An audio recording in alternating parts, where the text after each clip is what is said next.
बिस्मिल्लाहिर्रहमानिर्रहीम, अस्सलाम वालेकुम। वेलकम टू द बीनर सलीम शो। आज का दिन पाकिस्तान की तारीख में याद रखा जाएगा। आज का दिन इमरान खान साहब को भी याद रहेगा। आज का दिन नवाज शरीफ को भी याद रहेगा। आज का दिन आसिफ अली जरदारी को भी याद रहेगा और आज का दिन शहबाज शरीफ साहब को भी याद रहेगा। लेकिन सबसे पहले मैं कौम को ये मुबारकबाद दे दूँ कि कौम के सामने वो दो नाम हतमी तौर पर आ गए हैं। कौम को पता चल गया है कि उनके मुल्क का सिपहसालार कौन होगा। वो तमाम नाम जिनका शिद्दत से इंतज़ार किया जा रहा था, जिसके गिर्द सब अपनी अपनी सियासत कर रहे थे, जिन नामों की वजह से मुल्क एक जमूद का शिकार था कि भाई जब तक ये अपॉइंटमेंट्स नहीं होती तब तक मुल्क आगे ही नहीं बढ़ा। ठीक है, दौरे कैंसिल हो रहे थे, दौरे रोके जा रहे थे। इमरान खान साहब जो हैं वो सियासी दर्जा हरारत बढ़ाए चले जा रहे थे क्योंकि वही वाहिद है जो एक ऑपोजिशन में बैठे हुए हैं। तो आज के दिन क्या हुआ, एक जुमले में अगर मैं आपको आज का दिन समअप करके बताऊं तो आज के दिन में नवाज शरीफ जीत गया और इमरान खान हार गया। आज के दिन में पाकिस्तान जीत गया और जो कॉन्स्पिरेसी थ्योरी करने वाले लोग थे वो हार गए। आज पाकिस्तान को उनके आर्मी चीफ का नाम पता चला जो कि हैं जी जनरल आसिम मुनीर साहब। आज पाकिस्तानियों को उनके chairman joint chief of staff का नाम पता चला जिनका नाम है जनरल साहिर शमशाद साहब। काफ़ी ज़्यादा प्रिडिक्टेबल नाम थे, काफ़ी ज़्यादा प्रिडिक्टेबल नाम थे और सब लोगों को पता था कि गालिबन यही बनने वाले हैं क्योंकि तीन चीज़ें हुई। तीन इंपॉर्टेंट चीज़ें क्या हुई। नंबर वन कि एक तो इस दफ़ा पाकिस्तान की हिस्ट्री में पहली बार पिक एंड चूज़ नहीं किया गया। कोई सुपरसीड नहीं हुआ, कोई फेवरेट नहीं था, कोई पिक एंड चूज़ उस तरह से नहीं किया गया कि किसी जूनियर को ऊपर ले आए, किसी ऊपर से किसी सीनियरिटी लिस्ट में किसी को नीचे ले गए। नो, मेरिट पर हुआ, सीनियरिटी की बेस पर हुआ जैसे कि डिसाइड किया गया था। और मैं आपको लगातार ये बताती चली आ रही हूँ कि जब जब नवाज शरीफ साहब से के साथ मुलाकातें हुई हैं, जब जब पीडीएम की जितने भी सरबराहान आपस में मिल के बैठे हैं, तो ये डिसाइड हुआ है कि इस दफ़ा वो जैसे अंग्रेज़ी में कहते हैं ना, it should be a new beginning, एक नया आगाज़ होना चाहिए। ये तब्दीली शब्दीली सब पीछे रह गई है, अब एक नया आगाज़ होना चाहिए। और नया आगाज़ इस तरीके से हो कि सबसे जो इम्पोर्टेंट अपॉइंटमेंट्स हैं उनके लिए एक रूल सेट किया जाए। जो रूल सेट हुआ वो था सीनियर मोस्ट। इससे बेहतर और इससे सबसे ज़बरदस्त किस्म का मेरिट तो कोई हो नहीं सकता ना, क्योंकि एक साहब है इमरान खान साहब, उन्होंने भी मेरिट की आवाज़ें लगाई थी कि मेरिट पर होगा, मेरिट पर होगा, मेरिट पर होगा। ये कह के 4 महीने से कान पक गए थे सुन सुनकर।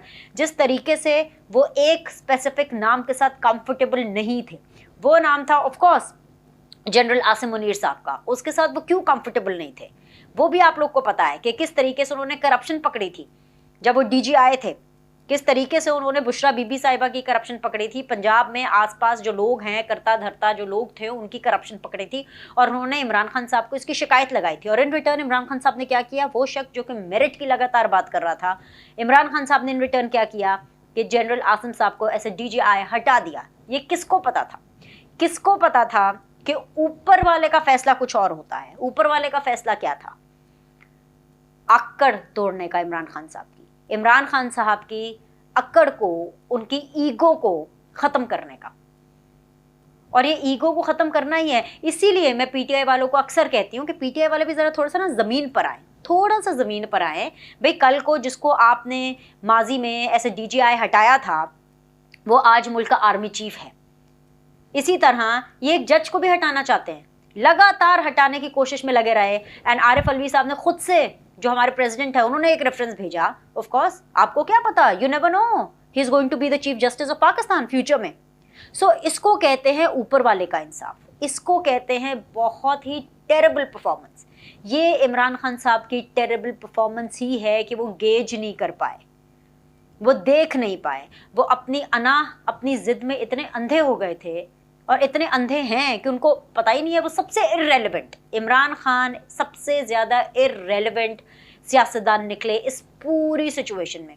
शहबाज शरीफ प्राइम मिनिस्टर ने हर एक से मुशावरत की, यहाँ तक कि सदर PTI के थे उनसे भी मुशावरत हुई, उनसे भी बातचीत हुई। तमाम तर PTM की जमातें जो थी ऑन बोर्ड थी, ऑन पेज थी, उनसे डिस्कशंस हो रही थी, उनसे एक्सचेंज ऑफ आइडियाज़ हो रहे थे। और पहली बार मैं आपको बता रही हूँ ना कि आज इसीलिए मैंने मुबारकबाद भी दी क्योंकि खूबसूरती है। खूबसूरती ये है कि पहली बार वफाकी काबीना के साथ ये नाम डिस्कस हुए, वफाकी काबीना के अंदर ये पहले नाम लिए गए और उसके बाद अवाम को बताया गया, जिस तरीके से कौम को बताया गया। ये वो प्रॉपर तरीका है। एक प्रेसिडेंट सेट हुआ, एक रिवायत सेट हुई, एक एग्जाम्पल सेट हुआ जो कि आने वाले कई सालों में, कई सेंचुरीज में चलेगा। बिल्कुल वैसे जैसे इससे पहले आर्मी चीफ ज़रूरी नहीं होता था कि सीनियर ही हो, टॉप 5-6 की लिस्ट में से कोई भी ये प्राइम मिनिस्टर की शताब्दी होती थी वो आर्मी चीफ लगाते थे। इस दफ़ा क्योंकि सीनियर मोस्ट लगे, मैं आपको बार बार बता रही हूँ कि एक नया प्रेसिडेंट बना। और कल जब मैं आपसे मुखातिब हुई थी अपने द बीनर सलीम शो के अंदर, तो मैंने आपको बताया था कि एक इशाइया है और इशाइया के अंदर नाम डिस्कस होंगे, लेकिन सीक्रेसी नामों की रखी गई। रात को भी जो वो सीक्रेसी थी वो लीक नहीं हुई अनटिल एंड अनलेस आज सुबह जो है वो मुलाकात नहीं हो जाती, वफाकी काबीना जो है वो बैठ नहीं जाती, पूरी कैबिनेट बैठी और फिर उसके बाद जो है ये नाम सामने आए। तो हर चीज़ बहुत अच्छी प्लानिंग के साथ हुई। वो जो 3-4 दिन पहले एक केओस लग रहा था, चंद घंटों पहले जो एक केओस लग रहा था कि भाई हर चीज़ इतनी निक ऑफ टाइम पर रखी गई है, और वो इसीलिए इतनी निक ऑफ टाइम पर रखी गई थी ताकि चीज़ें ख़राब ना हो। जिस तरीके से हुकूमत इसको हैंडल करना चाहती है उस तरीके से हैंडल, और हुकूमत ने इसको बहुत मैच्योरली हैंडल किया, इतना मैच्योरली हैंडल किया कि इमरान खान साहब के पास कोई ऑप्शन नहीं था। अभी भी इमरान खान साहब के पास कोई ऑप्शन नहीं है। 26 नवंबर को क्या मुंह लेकर के उन्होंने आना और क्या अनाउंसमेंट करनी है। भाई अगर सदर आरिफ अलवी साहब ने जिस तरीके से उनको समरी भेजी गई, और जब सदर आरिफ अलवी साहब ने फटाफट ठक ठक करके उन्होंने फ्लाइट पकड़ी, मतलब ऑब्वियसली अपना पर्सनल चार्टर जो तैयारा था उसमें वो जमान पाक आए, लाहौर आए और सज्जी दिखा के खब्बी लगाई, सज्जी दगा के खब्बी लगाई। मैं आपको क्यों कह रही हूँ, क्योंकि ये सारा भी प्लान था। इमरान खान साहब इररिलेवेंट थे, उनसे तो कोई बात ही नहीं कर रहा था। वो चीख चीख के थक गए, 4 महीने से जलसों में कर रहे थे कि जी कैसे नवाज शरीफ आर्मी चीफ लगा सकता है, कैसे लगा सकता है, नवाज शरीफ करप्ट है, नवाज शरीफ कोई मुशावरत नहीं कर सकता, मैं लगाऊंगा। या कि उनका मतलब यही था कि भाई ये मुझसे लगाया जाए क्योंकि मैं सियासत का चौधरी हूँ, तो इमरान खान पूरे जो है फैसले करे। लेकिन इस पूरे गेम में Imran Khan was irrelevant, Imran Khan was out. तो रेलिवेंसी कैसे थी? रात को इमरान खान साहब ये तासुर पैदा करने की कोशिश करते हैं कि भाई हम आइन और कानून में रहकर खेलेंगे, आप समझ रहे हैं, खेलेंगे। लेकिन वो खेलने का मार्जिन ही नहीं दिया हुकूमत ने। खेलने का मार्जिन सियासत के तमाम बड़ों ने नहीं दिया। इस दफ़ा शहबाज शरीफ साहब को कॉन्फिडेंस दिया गया, नवाज शरीफ साहब ने, आसिफ अली जरदारी ने, सब ने वो कॉन्फिडेंस दिया कि जो चीज़ एक प्राइम मिनिस्टर की सवाबदीद है वो प्राइम मिनिस्टर को ही करनी चाहिए। इमरान खान साहब किस खेत की मूली हैं? इमरान खान साहब क्या हैं? वो तो पार्लियामेंट में भी नहीं बैठते, पार्लियामेंट का भी हिस्सा नहीं है। तो फिर ये पूरा एक ड्रामा स्टेज किया गया कि आरिफ अलवी साहब जो हैं वो गए जमान पाक, वहाँ पर उनकी मुलाकात हुई, फिर वापस इस्लामाबाद आए और ये तासुर देने की कोशिश की कि जैसे इमरान खान साहब ने उनको गो अहेड दिया कि हाँ मतलब ये मैंने ही कहा था कि बिल्कुल आप साइन करें, आप ना करें। हालांकि कहानी में ट्विस्ट ये है कि जब सदर आरिफ अलवी साहब इमरान खान साहब से मिले तो उनको ये कहा गया, सदर आरिफ अलवी साहब ने इमरान खान साहब से कहा कि आई डोंट थिंक सो कि we need to mess with this situation. हमें इन तैनातियों के साथ जो है खेल नहीं खेलना चाहिए, हमें रोड़े नहीं अटकाने चाहिए, क्योंकि ज़्यादा से ज़्यादा इनके पास डिले करने का ऑप्शन था 15, 20, 25 दिन, दैट्स इट। इसके अलावा इनके पास कोई ऑप्शन नहीं था। At the end of the day सदर तो है ना ये, ऐसा सदर उन्होंने इन्हीं लोगों के साथ काम करना था। फिर not to forget the Parvez Elahi factor. Parvez Elahi factor ने भी इमरान खान साहब को कहा था कि भाई ज़रा आपको सेंसिबली जो है इन मामलात को देखना है। और खैर इमरान खान साहब जो भी कहते, अगर इमरान खान साहब ये भी कहते ना कि नहीं भाई आप कि वही वाला प्लान के जी अभी रोड़े अटकाने हैं और डिलेइंग टैक्टिक्स करने हैं, तो फिर भी सदर आरिफ अलवी साहब जो हैं उनके इस पूरे प्लान का हिस्सा नहीं बनते। इसीलिए मैं कह रही हूँ सदर आरिफ अलवी साहब ने भी सज्जी दिखा के खब्बी लगाई। एक तरफ इमरान खान साहब के पास चले भी गए, उनका मान उनका पास रखते हुए, उनकी फेस सेविंग रखते हुए कि हाँ ठीक है हम लोगों को ये फेस सेविंग दे देंगे कि जी इमरान खान साहब ने तो मुझे गो अहेड दिया साइन करने का। और दूसरी तरफ इस्टेब्लिशमेंट के लिए भी और इस मुत्तहिदा हुकूमत के लिए भी उन्होंने अपना एक अच्छा फेस पुट फॉरवर्ड किया आरिफ अलवी साहब ने, ये कह करके कि हाँ मैंने तो इमरान खान साहब को जाके समझा दिया था कि नहीं हमें तो समरी पे साइन करना चाहिए। सो आरिफ अलवी साहब ने अपने आप को एक गुड मैन के तौर पर प्रेजेंट किया, इमरान खान साहब के सामने भी, हुकूमत के सामने भी और एस्टैब्लिशमेंट के सामने भी। एनीवेज जी ये पूरी सिचुएशन थी क्योंकि इमरान खान साहब का जो पूरी की पूरी जो कैंपेन है वो फ्लॉप हो चुकी है।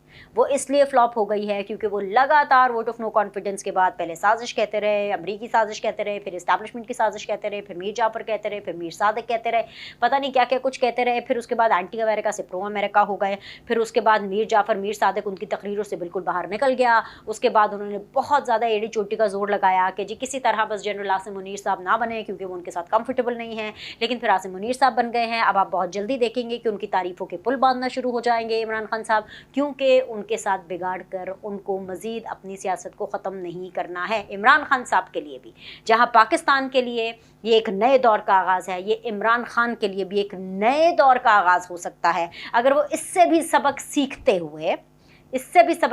हुए जो ऑफिशियली पीटीआई ने अपने एलामिये में लिखा है। मज़े की बात, अच्छा वैसे एलामिये की तो सीरियस बात है, लेकिन उन्होंने अपने एलामिये में क्या लिखा है सबसे पहले तो मैं आपको ये बता दूं, क्योंकि एलामिये के अंदर उन्होंने नाम भी गलत लिखा है। मतलब उन्होंने साहिर शमशाद साहब का, जनरल साहिर शमशाद साहब को जनरल साहिर जमशेद कह के लिखा है। मतलब एक तो नाम ही गलत लिखते हैं। ये तो इनका हाल है पाकिस्तान तहरीक इंसाफ का। ये ऑफिशियल एलामिया जो उन्होंने 24 नवंबर 2022 को उन्होंने जारी किया है, तकरीबन कोई शाम को 7-8 बजे के बीच में, तकरीबन 8 बजे तक जो है ये बयानिया आज ये इनका ऑफिशियल जो है वो मौक़िफ़ आ चुका था। उसके अलावा जो उनके एक एमएनए है कोई, वो भी असेंबली में खड़े होकर के नाम ही ठीक नहीं ले पा रहे थे। मतलब ये तो इन लोगों का हाल है। ये अपने आप को पॉलिटिशियंस बोलते हैं, ये अपने आप को लीडर्स बोलते हैं, ये अपने आप को बोलते हैं कि जी पूरी आवाम की ताकत इनके पास है। इनको पाकिस्तान की 2 बड़ी अपॉइंटमेंट्स हो रही हैं, वो अपॉइंटमेंट्स जिनके ऊपर इन्हीं का लीडर जो इमरान खान है उसने वावेला, उसने आसमान सर पर उठाया हुआ है, लेकिन इनको नाम ही पता नहीं है। मतलब इस तरह की भोंडी गलतियाँ भला कोई कर सकता है कि इनको कभी जनरल साहिर शमशाद का नाम नहीं पता, कभी जनरल आसिम साहब के हवाले से जो है इस तरह की बातचीत करते। खैर जिन्होंने पूरा अपना एक एलामिया जारी किया और उस एलामिया में लिखा है कि भाई जो फ़ौज है और ये जो 2 अहम तैनातियाँ हैं ये जो हैं ये बिल्कुल न्यूट्रल रहेंगी, ठीक है। और इसके अलावा जो है वो ये तवक्को कर रहे हैं तमाम तर इन तैनातियों के हवाले से कि पाकिस्तान जो है वो आगे बढ़ेगा। आवाम फ़ौज से तवक्को रखती है कि मुल्क के बैरूनी ख़तरात के साथ साथ अंदरूनी मामलात पर आवाम की तवक्कुआत के मुताबिक गैर जानिबदाराना मौक़िफ़ अपनाते हुए सियासी जमातों के सियासी हकूक़ सल्ब नहीं किए जाएंगे। मतलब ऑफिशियल एलामिये के अंदर ये पाकिस्तान तहरीक इंसाफ नाम गलत लिख करके ही सही, लेकिन ये बात कर रही है और ख़ुद मुतालबा क्या करती रही है कि भाई वोट ऑफ नो कॉन्फिडेंस से रोक तो सकते थे। तो ये इमरान खान साहब अगर इन चीज़ों को समझें तो उनके लिए, उनकी सियासत के लिए एक नई बिगिनिंग हो सकती है, क्योंकि पाकिस्तान के अंदर चाहे नून लीग हो, चाहे पीपल्स पार्टी हो, चाहे पीडीएम की जितनी जमातें हों, एंड इवन पाकिस्तान इटसेल्फ, और जिस तरह से आर्मी चीफ की अपॉइंटमेंट हुई इस दफ़ा से, ये डेफिनेटली एक नए दौर का आगाज़ है। सो नवाज शरीफ की 5 उंगलियां घी में सड़ कढ़ाई में हैं, क्योंकि नवाज शरीफ की जीत हुई है। यही तो नवाज शरीफ चाहते थे, और यही कहते हुए वोट को इज्जत दो के बयानिए से उन्होंने आगाज़ किया। फिर हमने देखा कि पाकिस्तान पीपल्स पार्टी की एफर्ट नज़र आई, पीडीएम बनी, और आज यहाँ पर हम खड़े हैं कि ख़ुद जो जाते हुए आर्मी चीफ हैं, जो जिनका टेन्योर ख़त्म हो रहा है, जनरल बाजवा साहब, वो ये कह रहे हैं कि फ़ौज न्यूट्रल है और फ़ौज अब गैर सियासी रहेगी, और जो आने वाले जो आर्मी चीफ़ हैं वो भी इसी पॉलिसी को आगे लेकर के चलेंगे। आने वाले आर्मी चीफ़ की ऑफकोर्स मुलाकातें भी हुई हैं, शहबाज शरीफ साहब से भी, साहिर शमशाद साहब की भी मुलाकात हुई है उनसे, प्रेसिडेंट साहब से भी मुलाकातें हुई हैं। तो ये एक नया आगाज़ हो सकता है इमरान खान साहब के लिए, अगर इमरान खान साहब 26 नवंबर को अब मज़ीद अपना कोई स्टंट नहीं दिखाते। मज़ीद आगे क्या होने वाला है उसके लिए अगले द बीनर सलीम शो में आपसे मुलाकात करते हैं। लाइक करें, सब्सक्राइब करें। सी यू सून।